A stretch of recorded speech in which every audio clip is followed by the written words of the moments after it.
Untuk sukses kita perlu dijoroki. Jadi key success factor tadi kan, ada impian, ada key success factor, selalu cari.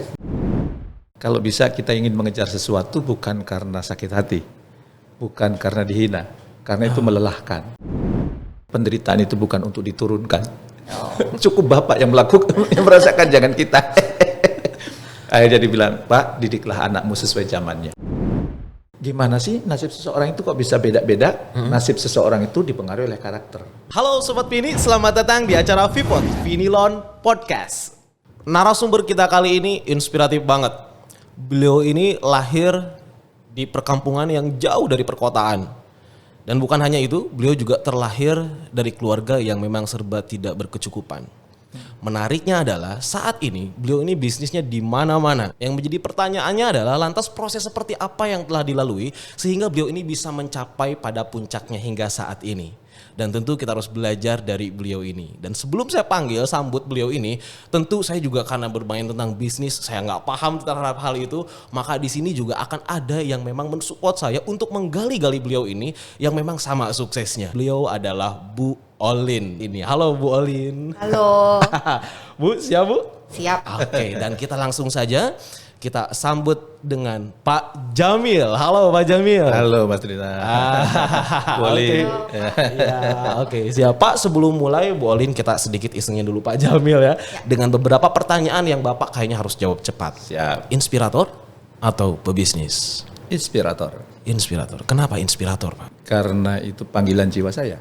Panggilan jiwa Bapak. Iya. Kok panggilan jiwanya sebagai inspirator gitu, nggak jadi pebisnis aja? Padahal Bapak sekarang juga jalanin bisnis kan? Kan bisnis jalan, tapi sudah punya tim yang bisa jalanin bisnis. Jadi saya sudah tidak mikirin cash flow, nggak mikirin karyawan, nggak mikirin pengembangan bisnis, itu sudah dipikirin sama tim saya. Bahkan tim saya sudah menyampaikan tuh, Pak Jamil nggak usah mikirin bisnis, biar kami yang mikirin, Pak Jamil menjalankan kesenangannya, yaitu menginspirasi. Menginspirasi. Iya. Oh mantap, passionnya memang benar di situ Iya. ya. Oke. Tidak ada hari tanpa menginspirasi. Widih, mantap. Nah sekarang pilihan yang kedua nih Pak, CEO atau kepala rumah tangga? Kepala rumah tangga. Kepala rumah tangga. Iya. Kenapa Pak? Kalau CEO ada mantan CEO, kepala rumah tangga nggak ada mantan kepala rumah tangga. Oh iya benar-benar ya. Iya. Lagian Bisa saya, gitu ya Pak. saya dulu waktu sibuk ngisi kesana kemari, anak saya yang pertama sekarang tinggal di Jerman. Oke. Pak boleh ngobrol empat mata? Boleh. Setelah ngobrol empat mata, saya mewakili adik-adik, saya mau ngomong sama Bapak. Kenapa? Sekarang kami merasa bahwa Bapak bukan milik kami lagi. Bapak sudah milik banyak orang Indonesia, bahkan warga dunia, karena Bapak sudah keliling dunia juga ngasih inspirasi. Terus ya aku sih seneng Bapak jadi inspirator hebat gitu. Tapi sedih juga karena kita nggak pernah renang bareng, nggak pernah main congklang bareng, nggak pernah main peta umpet bareng, jalan main bareng-bareng. Aku sejujurnya masih bingung Pak. Terus boleh nggak aku ngasih nasihat sama Bapak? Boleh Pak, ya jangan pernah menjadi lilin. Mampu menerangi sekitarnya tapi dirinya musnah. Jangan sampai Bapak menginspirasi banyak orang tapi keluarganya nggak terinspirasi. Nah, sejak saat itu saya berhenti menjadi seorang ayah. Tapi saya lebih senang menjadi seorang sahabat buat anak-anak saya. Jadi ngobrol, makanya kalau saya tugas luar kota, oke, Bapak mau ke Bali siapa yang ikut? Saya. Oke, Bapak mau ke Hong Kong siapa yang ikut? Saya. Kalau rame-rame berarti diundi ya. Iya kan? Sampai segitunya Pak? Iya. Jadi oke, Bapak diundang ke Jepang nih, siapa yang mau ikut diundi. Bapak diundang ke Amerika, siapa yang mau ikut diundi gitu. Dan itu yang memutuskan Bapak untuk menjadi kepala rumah tangga dibanding CEO? Iya. Wow. Walaupun kepala rumah tangga itu saya lebih senang dianggap sebagai sahabat, baik oleh istri maupun oleh anak saya. Menarik Pak. Jawab dengan cepat Pak. Pengalaman pahit yang kayaknya itu memberikan arti bagi Bapak. Banyak. Tapi paling pahit yang mengubah besar hidup saya ya, itu ketika saya diterima kuliah di IPB. Sebenarnya waktu itu bapak saya sudah nggak sanggup, tapi karena saya dipanggil oleh rektor IPB waktu itu Pak Andi Hakim Nasution masuk tanpa tes. Akhirnya saya bilang, Pak saya dipanggil IPB, ini surat undangannya. Dalam surat undangan ini saya harus bawa uang 150.000. Melanjutin kuliah enggak? Bapak saya baca suratnya. Kalau begini ceritanya beda. Kamu harus lanjutin kuliah. Bapak kan nggak punya uang. Ayo temenin Bapak cari pinjaman. Akhirnya saya dibonceng sepeda sama Bapak saya, datang ke rumah orang kaya di kampung saya, ngobrol ke sana kemari, sampailah pada pokok pembicaraan. Pak, Jamil diterima di IPB, ini surat undangannya. Dalam surat undangan ini Jamil harus bawa uang 150.000. Tolong pinjami kami uang 300.000. Tanpa saya duga, orang yang kaya di kampung saya kan harapannya, ada orang kampung diterima di IPB kan seneng ya. Ternyata orang kampung itu berdiri Bu, menghina bapak saya tuh. Kalau sudah tahu miskin gak usah belagu. Miskin aja belagu. Belum kuliah ada, sudah pinjem. Gimana nanti kalau kuliah? Ya kuliah itu lama. Dan ini kata-kata yang saya garis bawahi. Sekali melarat tetap melarat sampai hari kiamat. Ya, sekali miskin tetap miskin sampai hari kiamat. Mendengar bapak saya dihina itu saya nangis. Ya, tapi itu hebatnya bapak saya. Begitu saya nangis dia pukul meja. Bapak nggak usah sombong, jangan mentang-mentang kaya menghina saya seenaknya. Saya punya harga diri Pak. Dan perlu bapak ketahui, tanah saya masih luas. Permisi. Gitu. Sampai segitunya Pak? Iya. Saya diponceng pulang sepeda di tengah jalan. Bapak saya tanya, Pak, tadi bapak bilang tanah kita masih luas. Tanah yang mana? Sambil ngejar sepeda bapak saya jawab, itu milik Pulau Jawa. Saya tinggalnya kan di Lampung. Ya. Iya. Mendengar itu saya pukul dari belakang, Pak, kenapa bapak bohong? Selama ini saya nggak boleh bohong sama bapak. Ya. Tapi kenapa hari ini bapak bohong? Dan saya masih ingat saya pernah ditempeleng sama bapak karena gara-gara bohong. Tapi sekarang bapak bohong. Saya nggak suka bapak bohong, saya nggak suka saya pukul. Bapak saya menghentikan kejutan sepedanya, dia turun dari sepeda langsung meluk saya. Ya, Mil, baru kali ini bapak dihina di depan anak bapak. Bapak malu Mil, bapak harus menjaga harga diri keluarga. Kamu harus jadi insinyur pertanian. Nah sejak saat itu saya punya pikiran, saya wajib menjadi orang kaya. Tapi saya kayanya bukan kaya yang menghina. Kayanya kaya yang memberdayakan orang. Menolong orang miskin supaya dia tidak layak dihina seperti saya. Itu mungkin menurut saya pengalaman yang mengubah hidup saya. Yang waktu itu saya tidak tahu itu istilahnya apa. Baru setelah saya mendalami diskusi, oh itu yang namanya sukses mulia. Karena dari pengalaman itu. Ya, sukses berhasil di saat yang bersamaan keberhasilan kita menjadi sumber manfaat buat orang-orang sekitar kita. Biar orang merasakan juga. Sukses mulia. Dan saya akhirnya punya metafor juga Bu Olid. Sukses mulia itu kayak orang bernapas. Dihirup sukses, jangan lupa dilepas mulia. Nggak boleh kita cuma nggak dilepas mati, atau nggak boleh kita cuman mulia doang, belum sukses sudah belagu, mendirikan panti asuhan Pati Jumbo, nanti akhir bulan cari sumbangan ke sana kemari, pakai lagu lagi ya, ya dana, gitu. Nah sekarang mungkin kita pengen tahu nih Pak, mungkin banyak juga orang-orang yang sudah tahu gitu ya aktivitas Bapak apa aja, tapi kita pengen tahu dari apa yang Bapak sampaikan juga gitu ya, sebetulnya aktivitas Bapak ini apa saja gitu ya sampai Bapak bisa sesukses ini sekarang gitu. Kalau sekarang aktivitas saya full memberikan inspirasi sama mengkader. Jadi saya punya visi hidup kan ya, bahwa sebelum meninggal saya perlu menginspirasi 25 juta orang lebih, 10.000 diantaranya menjadi trainer, leader, entrepreneur yang berkarakter. Yang itu saya bina langsung ya. Jadi makanya saya punya kubik leadership untuk mengkader leader. Ya saya punya tahfiz leadership. Anak-anak muda dari seluruh Indonesia saya undang di training selama 10 bulan gratis buat mereka kan, ada di beberapa kota ya. Saya juga punya program mentoring leader, jadi anak-anak yang baru lulus dari perguruan tinggi dipertemukan dengan orang yang sudah sukses ya, mereka di mentoring, itu kan mempercepat proses kesuksesan. Saya juga punya akademi trainer untuk melatih trainer-trainer di Indonesia, karena saya sangat yakin bahwa satu peluru hanya bisa menembus satu kepala, tapi satu kata bisa menembus jutaan kepala. Ya, itu itu kegiatan saya sehari-hari Bu. Dan itu juga yang membuat Bapak sukses seperti sekarang. Kalau sukses seperti sekarang ada lagi. Kalau itu yang kan tadi aktivitas yang sekarang dilakukan. Kalau menurut saya kalau sukses yang filosofi yang selalu saya pakai ya, setiap saya merumuskan, saya melakukan sesuatu maka saya punya impian ini terbaik apa yang bisa saya lakukan untuk mewujudkan ini.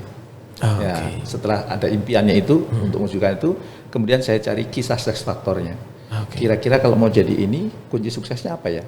Sebagaimana ketika saya memutuskan jadi inspirator, saya survei, saya banyak baca jurnal, saya komunikasi ke sana kemari, saya tanya kira-kira kalau saya mau sukses jadi seorang trainer itu apa? Ternyata itu menulis buku. Katanya buku itu adalah kartu nama seorang trainer. Ya, makanya saya nulis walaupun nggak punya bakat nulis. Apalagi dulu guru saya pernah mencap saya, Jamil, kamu nggak punya bakat nulis.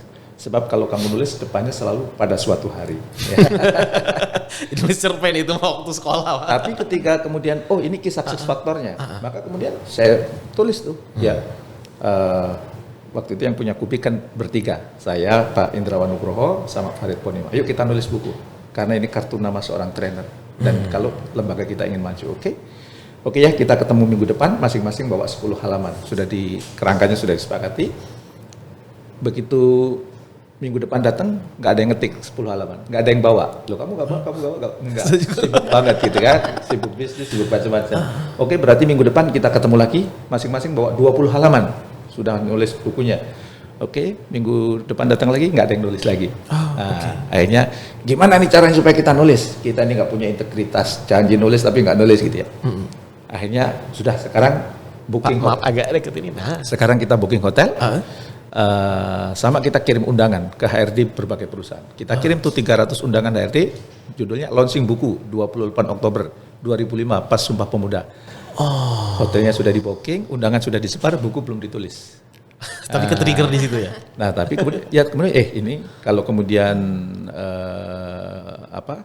kita nggak jadi, nama kita rusak, hancur, maka harus jadi. Udah, akhirnya kita nginep di sebuah hotel, Jumat Sabtu Minggu, jadi selama 21 hari buku Kubik Leadership ada 300 sekian halaman, itu terbit. Pas 28 Oktober itu pas acara bukunya belum datang, ya makanya acaranya ini mundur, begitu selesai baru bukunya datang, semua peserta dikasih satu-satu. Jadi kadang-kadang perlu dipaksa kita untuk untuk mengeluarkan karya. Jadi saya teringat cerita itu Bu Olin. Ada seorang raja punya anak cantik jelita. Para pangeran berebut, pemuda berebut, rajanya bingung. Akhirnya rajanya mengadakan sayembara. Oke, yang jadi menantuku, saya akan mengadakan sayembara, yang menang nanti jadi menantuku. Maka di hari yang ditentukan, raja berdiri di suatu tempat, di depannya sungai, di sebelah sini para pangeran dan para pemuda. Dan rajanya bilang, wahai para pemuda dan pangeran di seberang sungai sana, siapa yang mau menjadi menantuku, berenanglah. Siapa yang paling duluan, jadi menantuku. Siap sebentar. Pengawal lempar daging. Begitu dilempar daging, banyak buaya. Ajar raja buat pengawal, wahai para pemuda dan pangeran di seberang sungai sana, siapa yang mau jadi menantuku, berenanglah. Ditunggu 5 menit nggak ada, 10 menit nggak ada, 15, baru 20 menit, piur seorang pemuda, dia menghindar lompatan buaya, mau ditangkap, lompat lagi, lari di atas punggung buaya, menyelam lagi, lempar lagi, akhirnya selamat. Sampai depan aja dia, terengah-engah, selamat kamu calon menantuku. Ya, sebelum saya bawa ke istana, adakah yang mau kamu sampaikan? Akhirnya pemuda itu mengatakan, wahai para pemuda dan pangeran di seberang sungai sana, siapa yang tadi jorokin saya ke sungai? Ya. Jadi yang jorokin ternyata. Jadi kadang-kadang untuk sukses kita perlu dijorokin. Key success factor tadi kan, ada impian, ada key success factor, selalu cari. Begitu juga kalau saya mau bisnis, oke bisnis ini, impiannya apa, key success factornya apa? Dan yang ketiga itu saya cari kolaborasi, maksudnya lingkungan. Lingkungan itu mendukung. Makanya orang-orang bijak sering mengatakan 5-10 tahun yang akan datang tergantung dengan siapa kamu bersahabat hari ini. Dan itu yang menjadikan bisnis Bapak banyak ya. Insya Allah. Itu seperti hitung-hitung Pak, valuasinya berapa Pak? Oh enggak ya, terus gitu ya. Oke Pak, menarik Pak. Kamu konsentrasinya di situ ya? Di situ terus. Valuasinya berapa? Terus ya. Karena penasaran Bu, kok bisa gitu sesukses ini tapi berangkat dari proses yang memang berangkat dari yang memang serba tidak berkecukupan gitu ya. Pasti lingkungannya juga lingkungan biasa-biasa aja gitu ya. Atau mungkin Pak Jamil bisa ceritakan Pak pengalaman Bapak di masa lalu kayak gimana Pak? Perjalanannya nih. Biar nanti kita masuk nih nanya-nanya saya sama Ibu Oli nih. Ya, saya tinggal di tengah hutan di Lampung. Oke. Rumah saya di tengah hutan supaya aman dari serangan binatang buas, sama bapak saya dibuat panggung. Jadi kalau sudah maghrib kami nggak ada yang berani keluar karena banyak binatang buas. Jarak terdekat dengan rumah saya itu 2 km. Orang lain baru ada gitu ya. Saya waktu SD pernah nggak naik kelas ya karena nggak ada sarapan kan ya, sarapannya kadang pisang sakit perut ya. Terus waktu SMP saya cari biaya sendiri bapak saya nggak sanggup. SMA saya nyepeda 46 kilo ya, 23 kilo berangkat, 23 kilo pulang. Sekolah aja tuh. Sekolah itu Bu ya. Dan kemudian waktu diterima di IPB nggak punya biaya ya, Untuk menghemat hidup saya dulu tidurnya di mes, ya. Masjid jadi gratis, ya. Dan saya makannya jam 12:30 siang tuh saya ingat ya. Itu gabungan makan pagi, makan siang dan makan malam. Kenapa? Saya makannya sekali. Makanya waktu saya kuliah dulu beratnya cuma 54 kilo. Sekarang saya sadarin tapi sehat ya Pak. Ya itu udah intermittent fasting dari gitu ya. dulu ya, Pak. Bisa gitu ya. Tapi kalau lihat foto waktu kuliah itu kurus Bu, sampai anak saya kalau ngelihat Pak, Bapak ini waktu kuliah kurus kering tinggal tulang sama kentut. Kalau Bapak kentut tulangnya rontok. Dan dia nanya sama ibunya, Mama, apa yang menyebabkan Mama mau sama Bapak ini jelek kurus lagi? Istri saya jawab, nah hidup adalah pilihan. Dan salah satu pilihan terberat yang pernah Mama ambil. Itu menikahi bapak kamu. Dan mungkin Bapak satu-satunya dijorokin ke sungai. Iya benar. Yang berani nyebrangin sungai itu Bapak. Dan dulu Bu Olin waktu saya kuliah dulu, teman-teman saya dapat, dulu kan zaman saya itu wesel ya, bukan transfer ya. Saya masih ingat teman-teman saya kalau dapat wesel berapa? 40.000 sampai 120.000 per bulan. Per bulan. Saya dapat wesel pertama kali dari bapak saya itu 25.000. Setara berapa kalau sekarang? Di bawahnya didapat tulisan, Mil gunakan untuk 6 bulan. 6 bulan. 25.000. Setara berapa kalau sekarang, Pak? Sekali setaranya nggak tahu ya, pokoknya teman saya itu yang paling sedikit 40.000 aja per bulan. Oh, oke. Iya. Tapi punya motivasi dari mana sih, Pak? Bisa sampai segitunya, Pak? Ya salah satu motivasi yang tadi, yang dihina tadi kan, saya ingin suatu saat saya ingin kaya, dan dengan kaya itu saya ingin membantu banyak orang. Nah terus apa yang membuat Bapak bisa mengantarkan ke sini? Ini nih yang menarik nih Pak, mungkin yang kayaknya orang pengen banyak belajar gitu. Jadi ya. waktu itu karena saya ingin mengentaskan kemiskinan, saya dulu CPNS ya, nangani Impres Desa Tertinggal itu salah satunya. Saya nggak cocok, saya pindah, saya nangani Domedo Ava Republika. Dari bawah sampai kemudian saya jadi direksi di situ, ketemu dengan namanya Pak Farid Podiman. Dia bisa membaca talenta orang. Mas Jamil nggak cocok kerja di sini. Enggak, saya enjoy kok menikmati, tapi nggak 100%. Terus Mas Jamil ini orang otak kanan bawah. Cocoknya itu jadi motivator, jadi trainer. Terus saran saya keluar jadi trainer. Wah, saya sebentar lagi direktur utama ini, gitu kan saya. Dan kalau saya keluar fasilitas saya kembalikan semua nih, mobil macam-macam. Itu jauh lebih baik dibandingkan kamu di sini tapi tidak enjoy. Tapi bukannya banyak orang yang memang melakukan sesuatu gak di passionnya tapi Ya, sukses-sukses aja tuh Pak? Ya boleh jadi tapi tersiksa kan. Kalau saya prinsipnya kalau kita mau enjoy 4 tuh. Mas Trisna Bu Olin.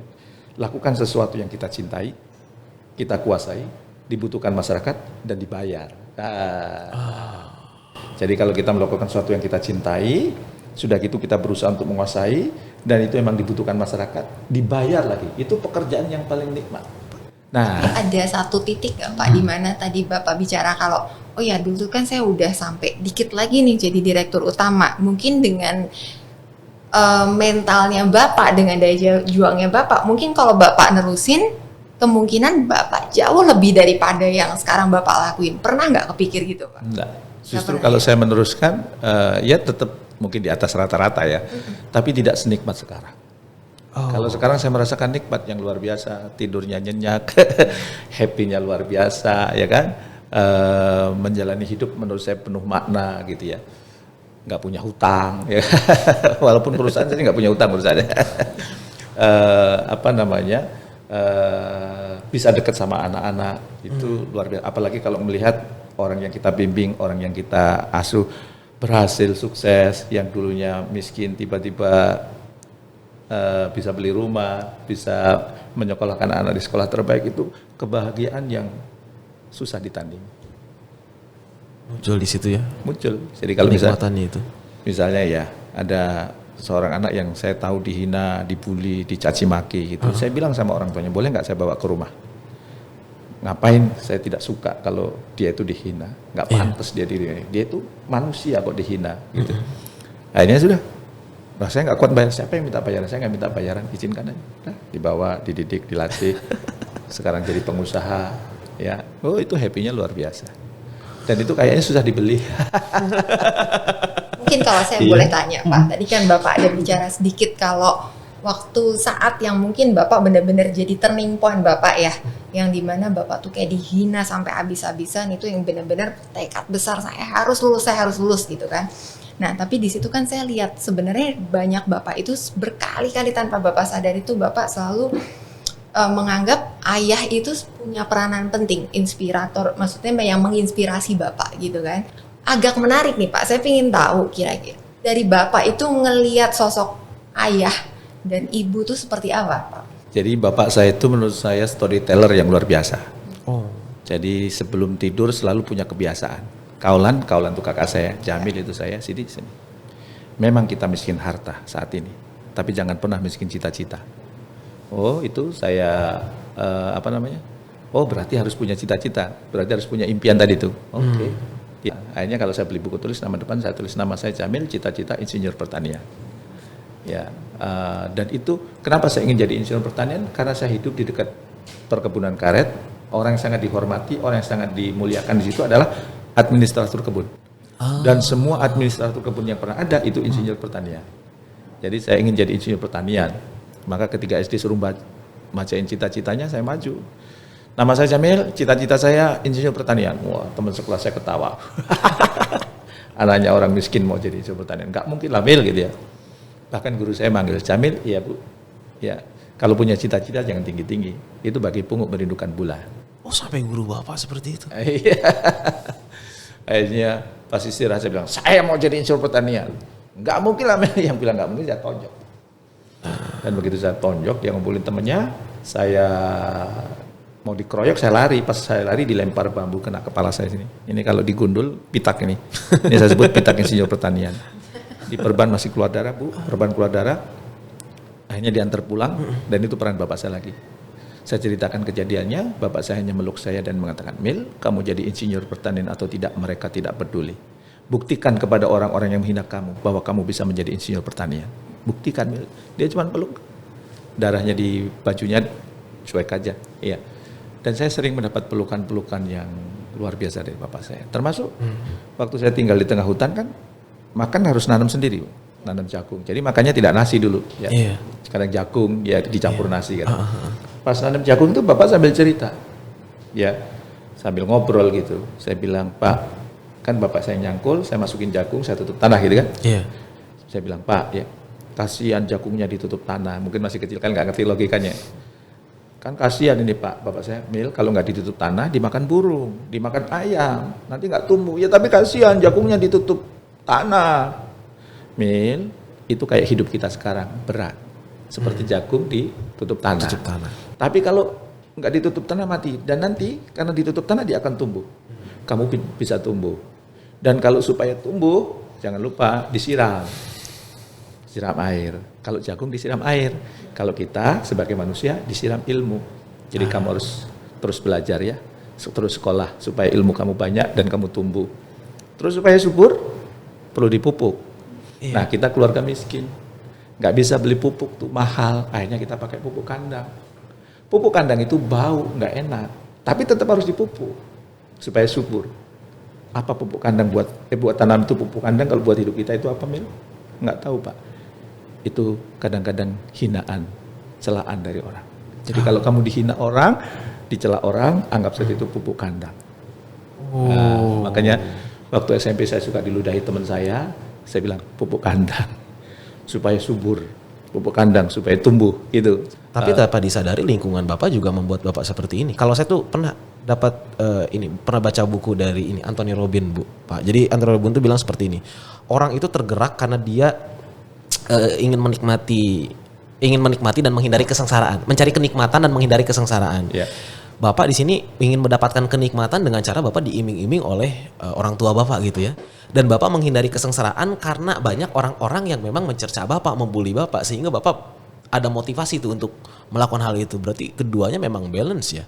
Ya, dari orang tua, dari sisi positifnya, dari lingkungan, dari sisi negatifnya. Tapi tujuannya sama, membuat Bapak jadi sukses gitu. Ya, tapi menurut saya kalau sekarang setelah saya belajar ilmunya ya, kalau bisa kita ingin mengejar sesuatu bukan karena sakit hati, bukan karena dihina, karena itu melelahkan. Maka saya jadi ngerti dulu setiap saya ketemu teman saya, Mil kamu kok wajahnya kelihatan capek sih? Mungkin karena saya ingin membuktikan bahwa saya tidak layak dihina gitu ya. Iya. Kalau sekarang saya tidak gitu. Kalau sekarang saya ingin melakukan sesuatu untuk memberi manfaat buat orang lain dan itu meningkatkan kebahagiaan saya. Sehingga sekarang kalau teman saya yang dulu ngomong, Mil, kamu kelihatan capek, kelihatan tua sekarang. Mil, kamu kok seger amat, awet muda, apa rahasianya sih? Jadi melakukan sesuatu bukan karena penderitaan. Penderitaan. Ya, tapi Kalau karena dulu kesenangan. mungkin iya. Iya, kalau dulu mungkin iya. Ya, apa namanya? Karena kesengsaraan, karena penderitaan. Jadi dan tadi kembali boleh ya. Bapak saya itu hampir semua kejadian setiap momen itu selalu memberikan sesuatu. Misalnya saya karena tinggal di tengah hutan, setiap hampir jam 7 pagi itu selalu ada pesawat lewat di atas rumah saya itu. Kata bapak saya, Mil, nanti kamu setiap hari naik motor mabur. Motor mabur itu pesawat terbang. Loh piye Pak, esmus cara nih. Ya, nggak tahu caranya. Ya sekarang kemarin sebelum pandemi ya, hampir tiap hari naik pesawat kan. Bahkan saya pernah training pagi di Jakarta, sore di Jogja, malam di Bali. Untung pesawatnya nggak delay-delay kan. Itu apa namanya? Bapak saya itu mengajarkan mimpi ke depan gitu, bahwa kamu bisa melakukan itu, kamu bisa itu. Jadi bapak saya itu walaupun keluarga termiskin kedua di kampung dulu ya. Pernah survei gitu sampai bilang. Ya saya tanya, Pak siapa yang paling miskin, kamu nggak perlu tahu. Oh gitu. Baru setelah saya lulus dari IPB saya tanya, Pak dulu yang paling miskin itu siapa sih Pak? Bapak saya jawab, itu Mil, Hamdan Atiti. Loh kok bisa? Kan ada lagu dangdut punya, aku merasa orang termiskin di dunia. Bapak peringkat kedua. Luar biasa ya, kalau tadi Bapak bilang sebenarnya cuman dari cerita malam-malam, cerita dongeng di malam, terus istilahnya mendidik, tapi kalau lagi anaknya sedih Dirangkul gitu ya Pak ya. Iya. Dan punya satu kepercayaan diri, walaupun mungkin di dalam hatinya dia hanya mendoakan, tapi dia percaya aja kamu satu hari pasti bisa mebor naik pesawat gitu kan. Iya. Itu satu kepercayaan dan secara nggak langsung doa orang tua ya, luar biasa. Dan itu menular ya Pak ya, ternyata ya. Iya. Dan apa ya? Nggak tahu. Bapak saya kan tadi nanti kamu naik motor mabur. Ada lagi loh Bu yang menarik itu. Mil, nanti kamu salaman sama Pak Harto. Pak Harto waktu itu masih presiden. Dari mana salaman Pak? Sembuh. Jadi waktu Pak Harto datang ke Lampung, meresmikan LIPI, Lembaga Ilmu Pengetahuan Indonesia, saya suruh jadi ketua untuk menyambut Pak Harto. Tapi kan waktu itu nggak bisa salaman. Terus saya bilang, Pak nggak bisa salaman, tapi kamu nanti bisa salaman. Dan tahun 95 saya salaman sama Pak Harto. Maka bapak saya itu senengnya luar biasa, Pak salaman. Ada fotonya itu, saya salaman sama Pak Harto. Waktu itu ada. Dalam momen apa Pak? Ada pameran, saya bina UKM waktu itu, ada pameran, kemudian saya jaga stand gitu di situ, kemudian Pak Harto datang, saya salaman. Saya foto, saya kirim ke orang tua saya, nangis. Nah, Bapak ngomong apa dulu? Gitu. Jadi masih inget ya. Ini saya baru aja, saya kan sering banget ya, saya suka banget baca buku tentang biografi orang yang memang sukses juga, salah satunya Bapak. Tapi kemarin baru saya dengar juga, jadi ini juga sama Pak, kira-kira tuh dia juga dibilangin sama ayahnya bahwa nggak tahu gimana, dia satu hari tuh bisa ketemu Pak Soekarno. Dia anaknya tuh datang, dia salaman karena dia lucu banget. Terus Pak Soekarno bilang sama dia, ini satu hari kamu pasti jadi orang besar. Ya kadang-kadang di sini ya, tadi Bapak juga bicara itu saya jadi teringat karena saya juga pikir iya ternyata benar-benar kadang-kadang itu ya perkataan orang tua, perkataan orang besar itu tuh kadang kita bisa salaman, bisa dengar dari Pak Soekarno bilang apa, Pak Soeharto mungkin salaman, itu tuh satu yang benar-benar membesarkan Bapak tanpa disadari ya, punya kepercayaan besar ya, gitu. Luar biasa. Jadi karena kata-kata itu penting, saya pernah uji coba juga ini. Ini tapi bukan hasil riset ya. Saya uji coba. Ada orang datang ke saya, Bu, gini. Saya punya utang 7,4 miliar. Gimana caranya supaya utang ini lunas? Saya sudah pusing, punya utang, bla bla bla bla gitu. Saya bilang nggak akan lunas. Wih, Bapak gitu. Bukankah kamu nyebut utang berulang kali? Sejak ngobrol sama saya ini belum 5 menit, utang itu disebut puluhan kali. Kata-kata yang sering terucap itu menjadi doa. Dan itu akan balik, berarti utang kamu nggak lunas. Terus gimana dong? Mau nggak utangnya lunas dalam waktu 3 menit? Ya nggak bisa. Kalau kamu berpikir nggak bisa, nggak bisa. Tapi kalau kamu berpikir bisa, bisa. Saya ini uji coba sebenarnya. Terus, Terus gimana, Be? Ikuti kata-kata saya. Ya. Saya punya amanah 7,4 miliar. Ulangi. Saya punya amanah 7,4 miliar. Ulangi. Saya punya amanah 7,4 miliar. Ulangi. Saya punya amanah 7,4 miliar. Kurang lebih 3 menit. Cukup? Ya. Tenang sekarang? Tenang. Utangnya lunas kan? Jadi amanah. Tapi kan secara realitanya belum Pak. Iya, tapi ternyata kata itu mengubah. Kenapa?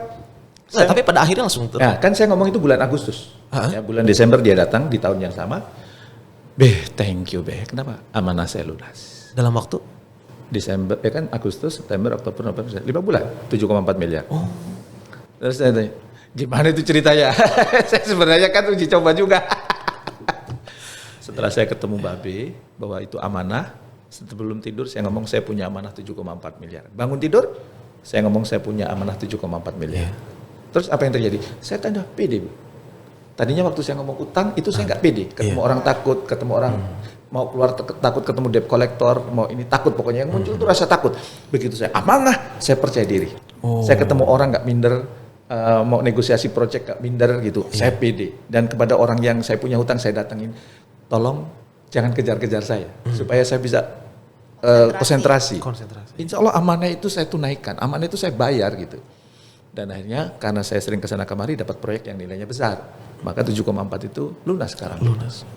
Ya, jadi memang kata-kata itu berpengaruh. Tapi Jadi, pertanyaannya gini Pak, ketika tadi Bapak sering ya diceritain gitu ya sama ayah Bapak gitu ya, sama orang tua. Nah itu sebetulnya yang Bapak lihat itu selain orang tua Bapak percaya diri dengan ngomong seperti itu, tapi apalagi yang kayaknya membuat Bapak tuh menempel dan berubah. Bahkan bukan hanya Bapak doang, tadi Bapak bilang kakak-kakak Bapak, adik Bapak juga sama berubah. Apa yang dilakukan oleh ayah Bapak ini yang membuat bisa nempel di Bapak gitu? ya kalau akhirnya saya pakai sekarang kan, saya sering ngobrol sama anak saya. Ya, misalnya ya anak saya itu waktu dia kuliah di Berlin, dia telepon, Pak, bisnis saya bangkrut lagi. Kan dia kuliah sambil bisnis. Nggak apa-apa nak, jatah bangkrut 7 kali. Kamu baru 4, kurang 3. Habiskan jatah bangkrutmu sebelum kamu nikah. Tapi aku pengen nasihat dari Bapak. Ya, karena dia minta nasihat, saya kasih nasihat kan. Nah, nasihat dari Bapak, pelaut yang ulung tidak akan lahir di laut yang tenang. Orang-orang yang hebat tidak akan lahir dari orang yang tidak pernah mendapat cobaan dan ujian. Kan itu proses transfer ya. Walaupun anak saya jawab, ya Bapak nasihatnya itu lagi. Tapi menarik itu Pak, sebenarnya itu akan saya tanyakan yang orang hebat tidak akan lahir di lautan yang tenang, ya harus yang berombak Pak.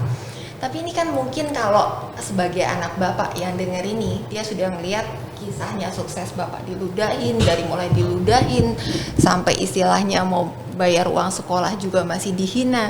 Ini ada saksi hidup yang ada di dekat Bapak. Tapi kan banyak sekali ya, saya ngeliat tuh kalau saya benar-benar percaya banget yang tadi Bapak bilang. Tapi saya cuma lihat gini, banyak orang tuh kan bicara artinya untuk kita benar-benar bisa kita ngelewatin semua ombak-ombak itu, artinya kan kita diajar untuk gimana kita tuh secara mental tuh kita kuat, benar-benar kayak kuat luar biasa gitu kan. Tapi ini again balik Pak, banyak itu yang diproses itu orang udah keburu menyerah Pak.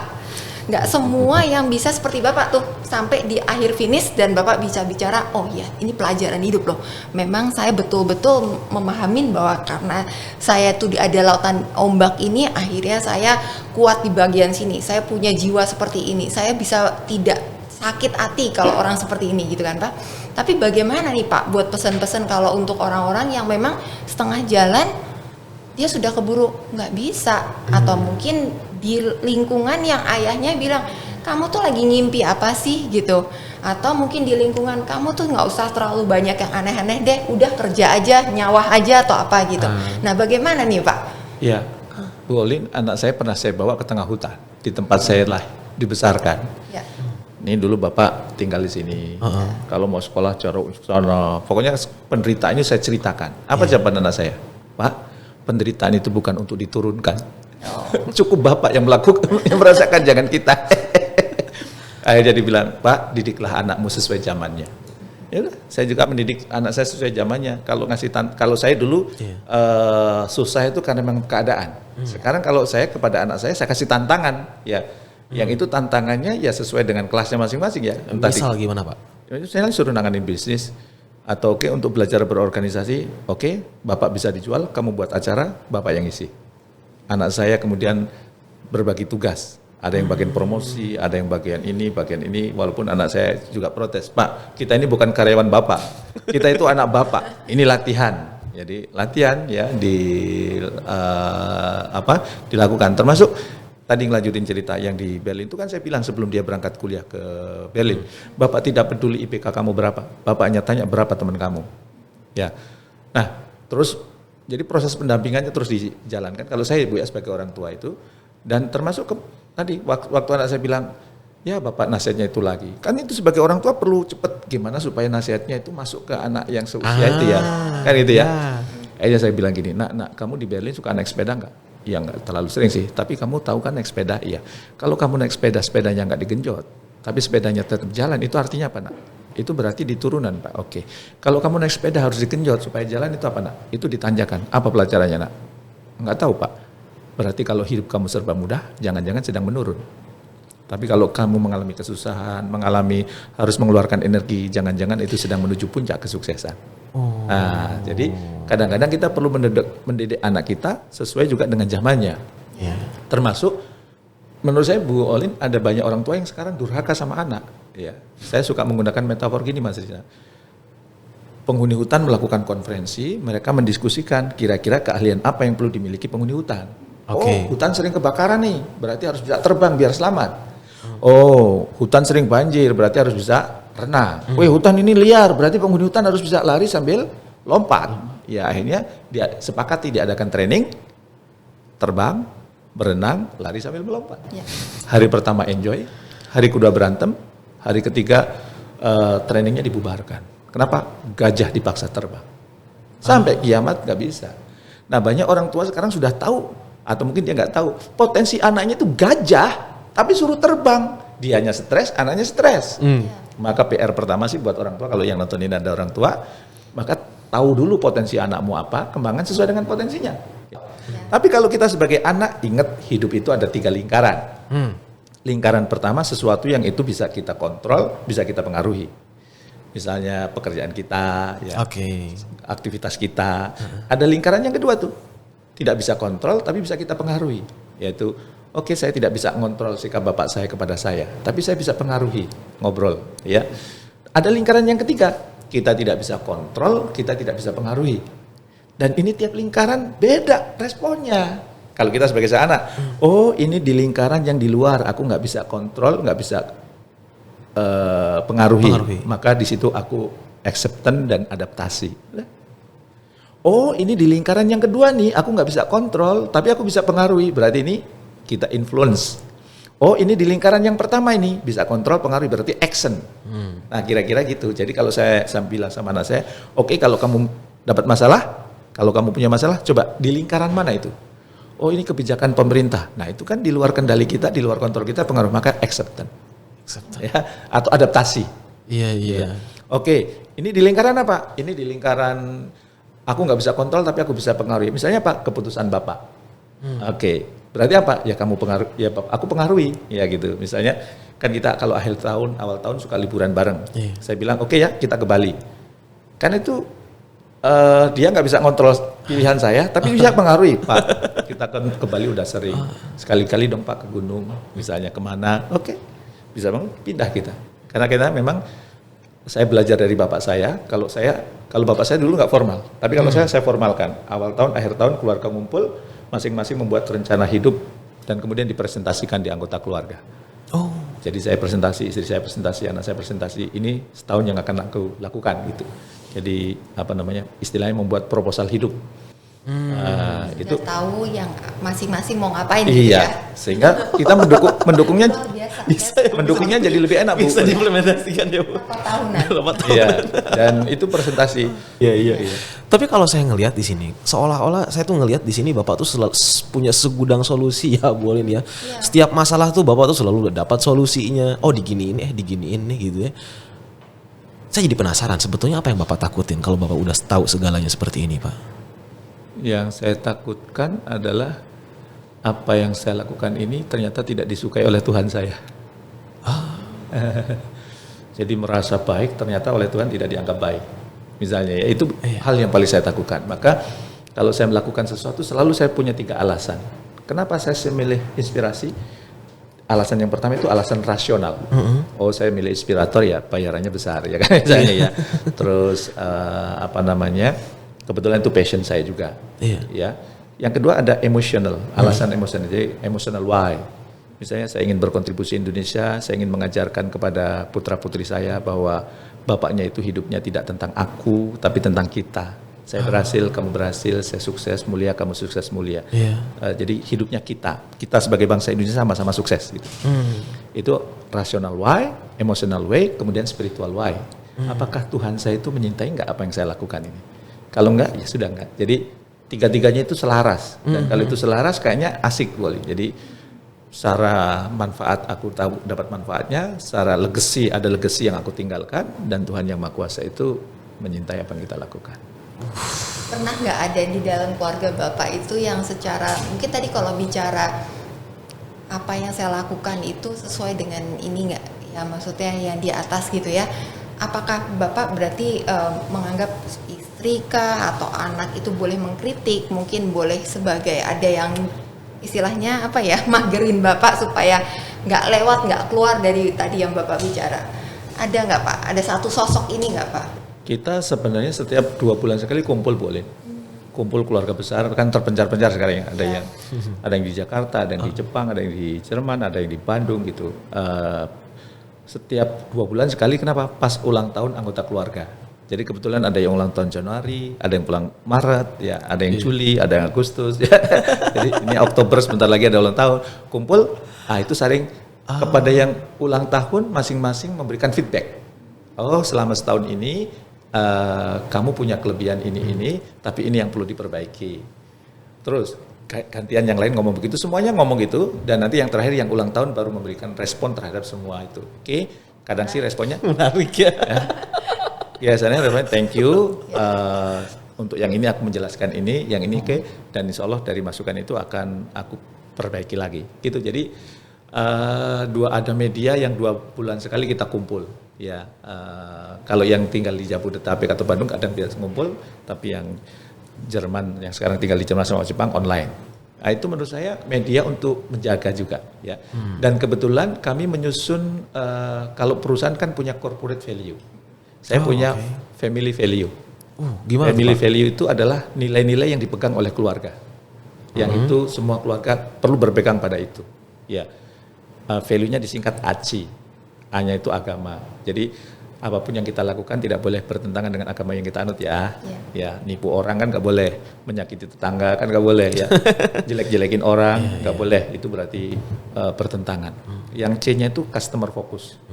Siapapun yang di hadapan kita itu customer. Bapak adalah customernya mama, mama customernya bapak, kalian anak-anak customernya bapak, bapak customer kamu. Maka harus dilayani. Termasuk kalau ada tamu itu customer. Maka kalau dia nginep di rumah dilayani sebaik-baiknya sebagai customer.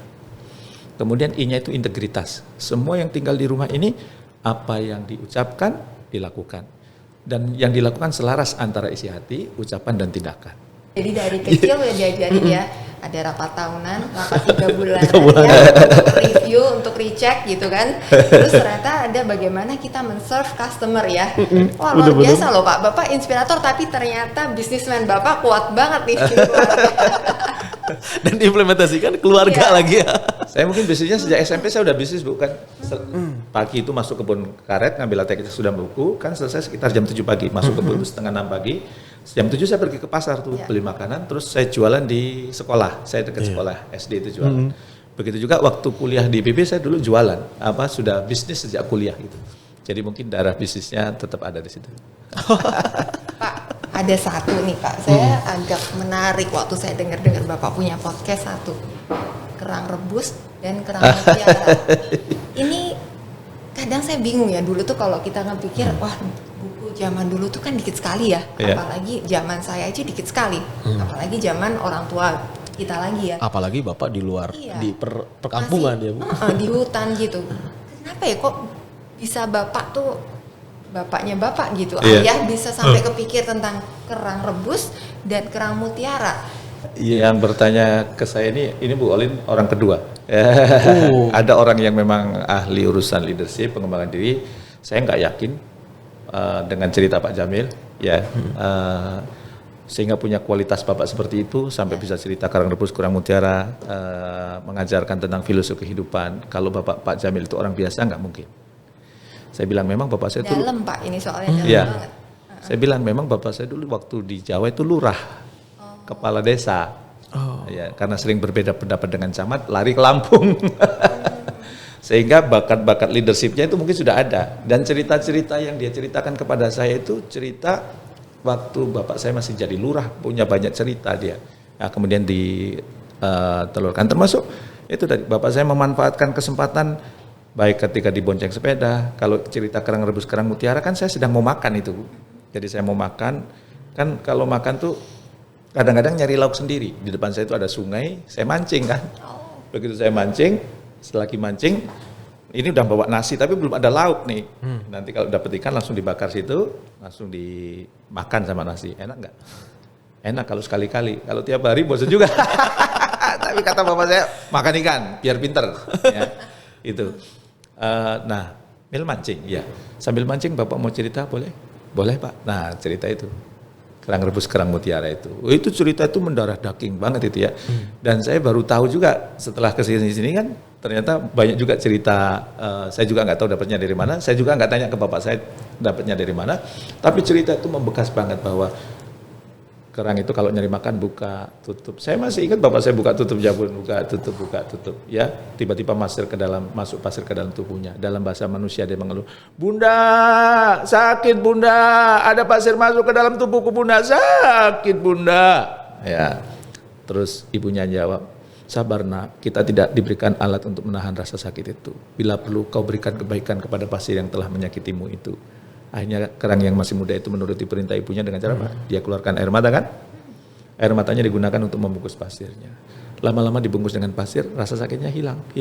Dan beberapa bulan kemudian, kerangnya dipanen. Kerang yang tidak ada pasirnya dijual obral di pinggir jalan. Kalau di Bogor sekarang 20.000 per porsi. Ya. Sementara ada yang pasirnya dijual puluhan bahkan ratusan kali lipat. Kenapa? Karena pasir di dalam kerang itu telah berubah menjadi mutiara. Dan bapak saya selalu mengajukan pertanyaan, "Jamil, hidup adalah pilihan. Kamu milih kerang rebus atau kerang mutiara?" Saya bilang sebelum saya jawab, ya kalau kamu milih jadi kerang rebus, nanti kamu dijual obral di pinggir jalan, nggak dipakai orang. Tapi kalau kamu memilih menjadi kerang mutiara, kamu akan dipakai oleh orang-orang terhormat dan dikenakan di tempat-tempat terhormat. Baru saya bilang, kalau gitu aku milih jadi kerang mutiara. Nah itu hebatnya bapak saya. Kalau kamu milih jadi kerang mutiara, mulai hari ini. Kalau dihina jangan nangis. Kalau kamu milih jadi kerang mutiara, mulai hari ini. Kalau dicaci maki orang jangan nangis. Anggap itu air mata yang digunakan untuk membungkus pasir yang masuk ke dalam kerang itu. Jadi kalau saya dihina orang Bu, pikirannya saya dua. Satu adalah pupuk kandang. Ya. Dua, mau jadi mutiara. Iya Pak. Nah itu yang menarik juga karena saya lihat gini Pak.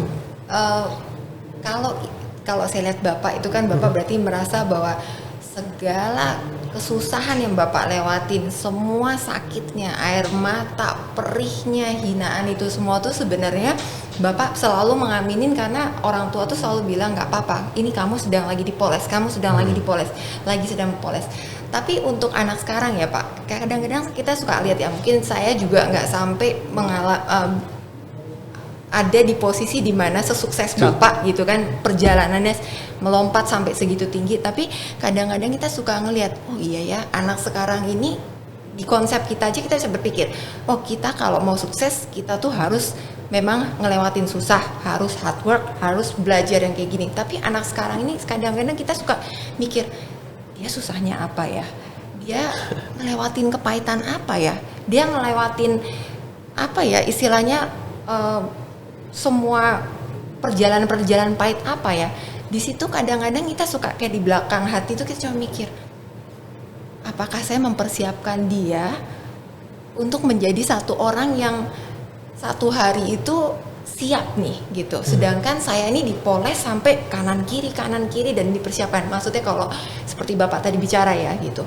Kadang-kadang ada nggak yang Bapak berasa juga terhadap anak-anak Bapak gitu bahwa oh pasti dia tidak akan melewati semua kepahitannya. Nah bagaimana nih Pak untuk mendapatkan mereka tuh mendapatkan pelajaran yang sama, dapetin satu kepercayaan bahwa ini saya lagi diproses. Ya menurut saya gini ya, karena tadi Bapak cerita gimana Bapak benar-benar demokratis, maksudnya dalam arti nggak mudah loh Pak untuk Bapak tadi bicara di ulang tahun pun tuh sampai istilahnya selamat Bapak sudah melakukan ini, tapi silahkan kritik monggo kalau mau dikritik gitu kan. Itu kan sesuatu yang nggak lazim nih Pak gitu.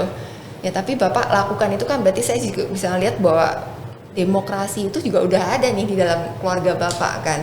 Nah itu gimana Pak? Saya juga nggak langsung kayak gitu kok Bu. Oh. Itu melalui proses, melalui kritikan, melalui protes anak-anak saya juga kan. Akhirnya saya berbenah dan tadi saya sampaikan, akhirnya saya memutuskan berhenti menjadi seorang ayah. Ya, tapi saya menjadi seorang sahabat. Itu karena melalui proses, jadi nggak langsung ya.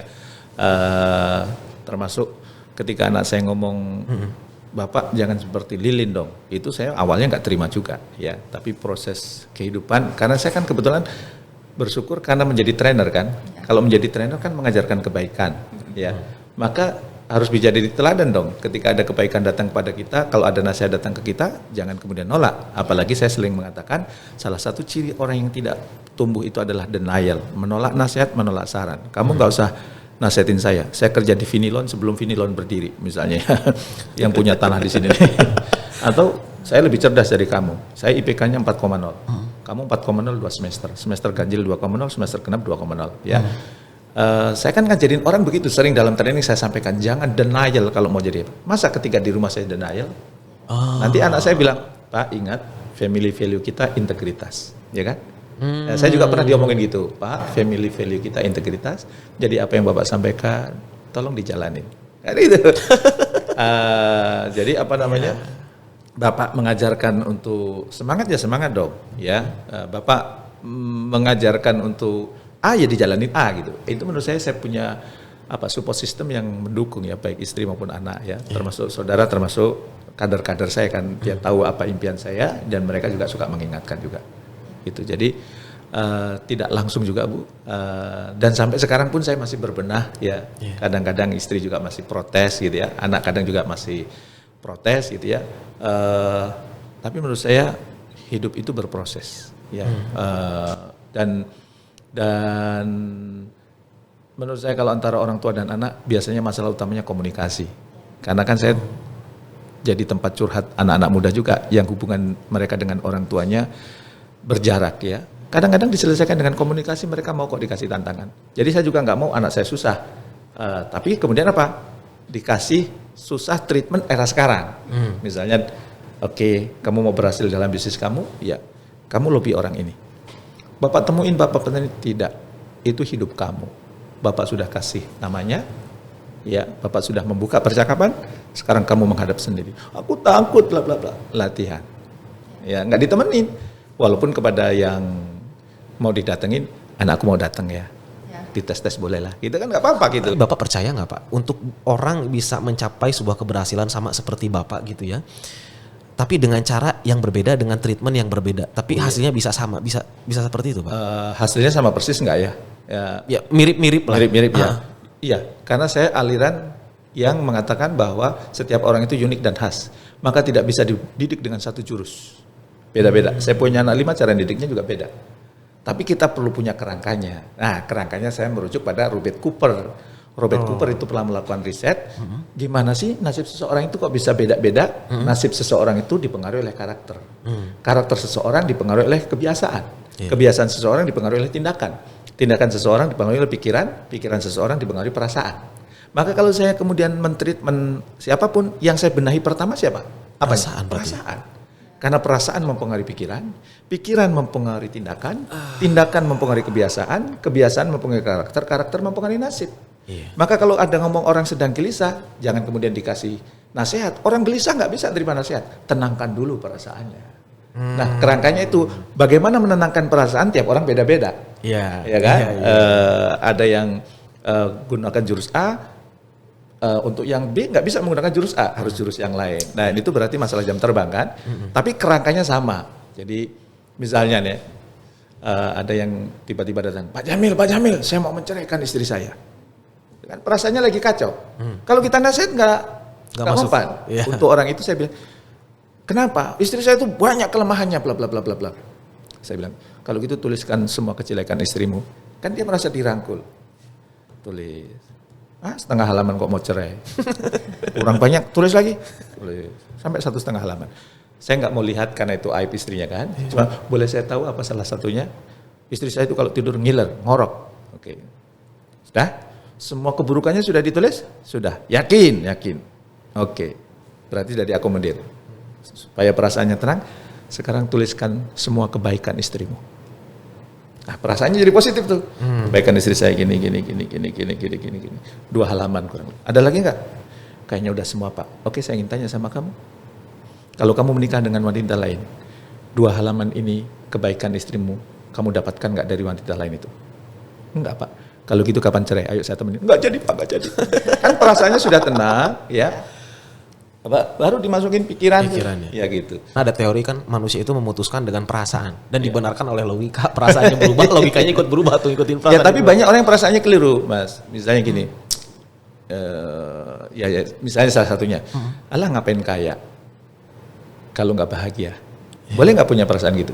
Boleh. Tapi saya yakin orang itu nggak akan kaya. Karena dia sudah perasaannya demikian. Bagi saya perasaan dan pikiran adalah doa yang tidak terucap. Iya. Ya. Kalau saya bisa kaya, saya bisa bahagia, sekaligus bisa berbagi. Itu perasaannya. Karena perasaan itu pikirannya menghasilkan pikiran yang kaya, bahagia, mau berbagi. Tindakannya tindakan orang kaya, yang mau berbagi juga dan bahagia. Kebiasaannya kebiasaan orang kaya, bahagia dan mau berbagi. Nasibnya gitu. Tapi balik lagi Pak, sedikit tadi yang saya bicara itu.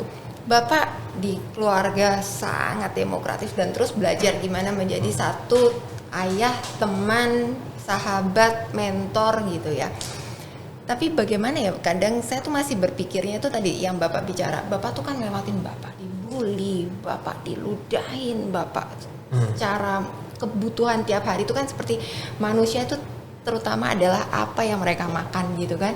Dan ini semua tercukupin Pak ke anak Bapak. Luar biasa, dan otomatis dengan Bapak dan Ibu mungkin yang sudah ya maksudnya secara intelektual itu udah tinggi ya Pak ya. Pasti anak menghasilkan anak-anak yang juga udah pinter ya.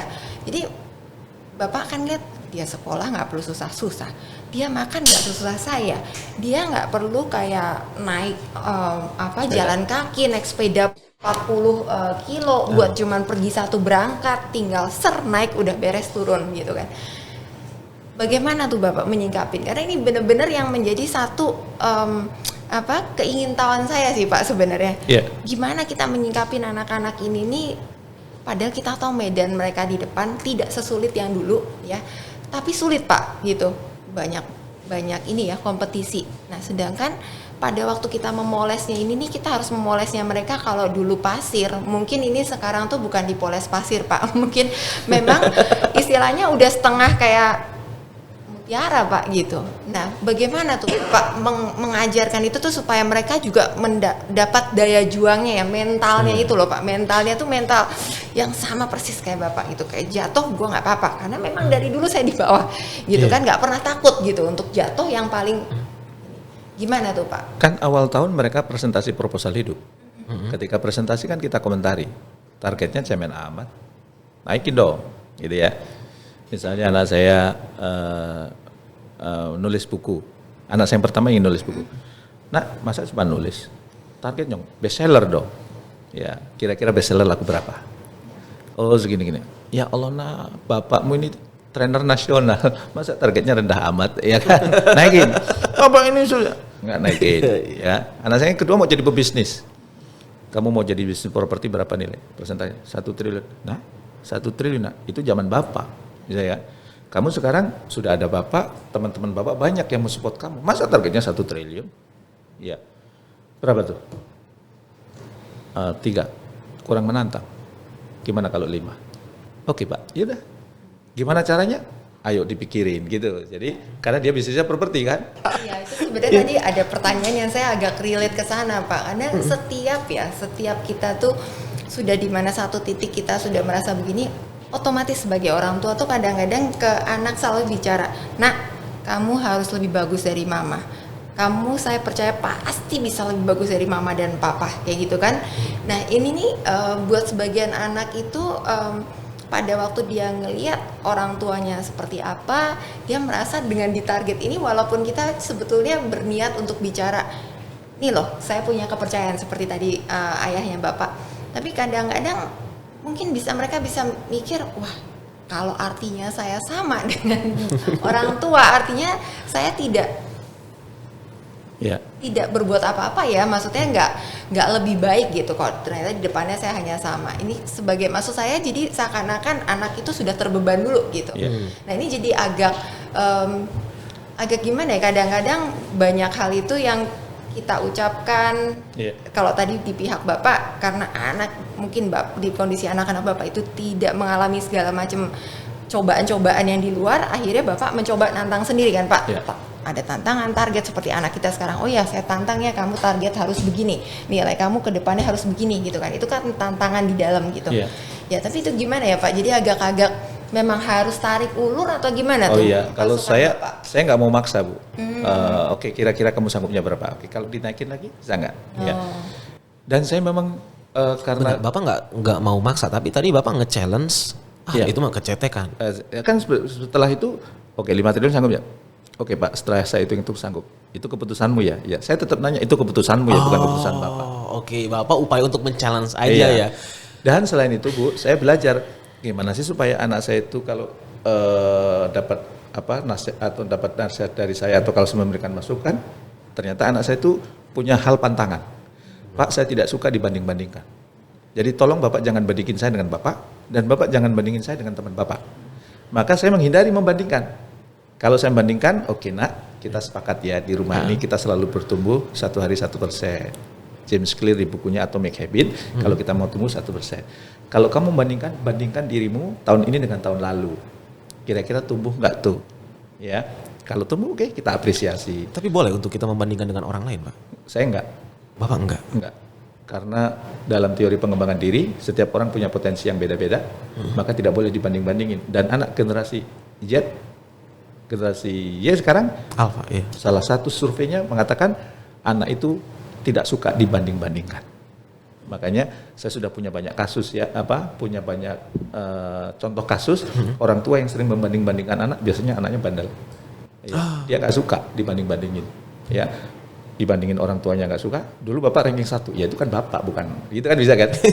Dulu Bapak susah, kamu enggak, itu hidup Bapak bukan hidup kita. Juga nggak suka dibandingin dengan orang lain. Di dalam ilmu parenting begitu. Makanya saya tidak pernah membanding. Dulu saya pernah banding-bandingin. Tapi setelah belajar ilmu parenting, nggak boleh banding-banding. Akhirnya nggak saya bandingin. Oke, kalau gitu, kalau nggak boleh dibandingin dengan orang lain, bandingin dengan dirimu. Bulan ini dengan bulan lalu ada kenaikan nggak? Jadi kalau toh ada progres walaupun hanya 10%, 5%, tetap kita apresiasi. Karena apresiasi itu meningkatkan kepercayaan diri anak, ya kan? Kira-kira. Saya juga Bu belajar, ini kok anak ini beda-beda. Saya juga belajar, ada ternyata anak itu ada bahasa cintanya beda-beda ya. Ada yang bahasa cintanya hadiah. Ya. Kalau dia kasih hadiah seneng. Ada yang bahasa cintanya quality time. Anak saya yang di Jerman itu quality time. Jadi kalau dia mau nelpon, Pak aku mau nelpon, aku cuma punya waktu 30 menit, saya nggak mau. Karena dia kalau nelpon bisa berjam-jam. Ya, anak saya yang baru lulus dari IPB itu bahasa cintanya layanan. Maka walaupun sudah lulus, sudah sarjana, Pak, kalau saya di rumah, Pak, suapin, saya suapin. Karena saya tahu bahasa cintanya itu layanan gitu. Jadi itu saya belajar juga. Oh gitu ya. Oh ada anak saya yang bahasa cintanya sentuhan. Maka saya pulang dari manapun, walaupun dari itu saya masuk kamar, saya peluk. I love you sayang, I love you. Ya, jalan saya gandeng, saya peluk. Itu karena bahasa cintanya pelukan. Ya. Bahasa cintanya apresiasi, ya perlu dipuji. Ya. Istri saya itu apresiasi. Jadi kalau ini ya, wah, di hadapanku ini istriku atau bidadari. Ini sudah wah, gitu. Itu kira-kira. Udah lebih dari 1 jam dan ini kita nggak kerasa ya. Masih ada satu lagi. Masih ada satu. Oke. Iya. Dan ini jadi closing statement buat Pak Jamil ya, satu dari Ibu ini. Apa nih Bu kira-kira? Kalau di generasi Alpha ini kan kita lihat proses itu adalah hal yang nggak biasa ya buat anak-anak ini. Mereka mungkin apa-apa tuh cepet ya. Cara semua cari di Google segala macam. Sedangkan kita ya Pak X, Y gitu. Kita tuh kan dengan sendirinya terlatih untuk belajar sabar, belajar berproses, karena memang zaman dulu tuh kita mau ngapa-ngapain kita harus berproses Pak, harus butuh orang lain, harus butuh kita tuh istilahnya ya nunggu jawaban orang. Sedangkan sekarang tanpa orang lain mereka udah bisa sendiri lah. Jadi intinya gitu. Apa nih kira-kira yang Bapak mau sampaikan ke generasi muda nih, atau caranya supaya mereka tuh bisa sabar terhadap proses? Kan Bapak berkali-kali ucapkan terus ya, proses, harus sabar, harus telaten terhadap proses. Nah, kira-kira apa tuh Pak? Atau jangan-jangan proses itu untuk saat ini udah jadi nggak penting. Nah mungkin gimana tanggapan Bapak? Penting juga. Oke, maka Kan gimana nih, kalau Pak? pakai James Clear itu kan sudutnya 3 kan? Ya. Identity, proses, result. Ya, maka supaya anak itu pertumbuhannya tetap normal gitu ya. Saya selalu mengatakan temukan dulu identitinya. Nanti prosesnya akan ikut. Nah, sekarang banyak orang tua yang langsung ke result atau proses. Nah, kamu harus sabar gini. Identitinya belum ketemu, jati dirinya belum ketemu. Maka menurut saya sebagai orang tua, bantu anak kita menemukan jati dirinya. Ya, sehingga dia prosesnya nanti secara otomatis dia akan baik juga, hasilnya baik ya. Jadi kalau dalam teori orang dewasa itu have sama dengan do dikali be, ya kan? Sesuatu yang kita peroleh itu adalah hasil perkalian antara do, sesuatu yang kita kerjakan, be itu salah satunya identity kita. Nah, banyak orang tua mendidik langsung ke have, padahal have itu dampak, ya. Maka ayo dididik anak kita, do kan perkalian, namanya perkalian kan nggak boleh nol, tetap do, tapi juga B itu identitinya, jati dirinya. Oke, menarik Pak Jamil gitu ya. Jadi kembali lagi sudah lebih dari 1 jam dan kita nggak sadar karena kita saking menikmatinya gitu ya. Bolin ya daging Pertanyaan semua. bolin juga berbobot juga perlu Betul, jawabannya justru panjang. itu. Betul, jawaban panjang ya. Kayaknya pindah profesi harus jadi host di TV. Iya. Tolong jangan di podcast ini Pak, karena nanti saya tergantikan kalau kayak gitu. Nggak berani gantiin ya. Nggak berani. Ini belajar Pak, Ya. belajar. Waduh. Hari ini dia jadi mentor saya Pak. Wah, sekali balik-balik ya Pak ya. Oke, terima kasih banyak Bolin, Pak Jamil. Ini saya yakin nggak perlu dirangkum, nggak perlu diapa-apa. Semua viewer ketika nonton ini pasti dapatkan manfaat sesuai dengan tagline Bapak, sukses mulia. Terima kasih banyak. Kameranya di sana, Bolin, Pak Jamil, dadah. Oke. Terima kasih, mudah-mudahan menginspirasi.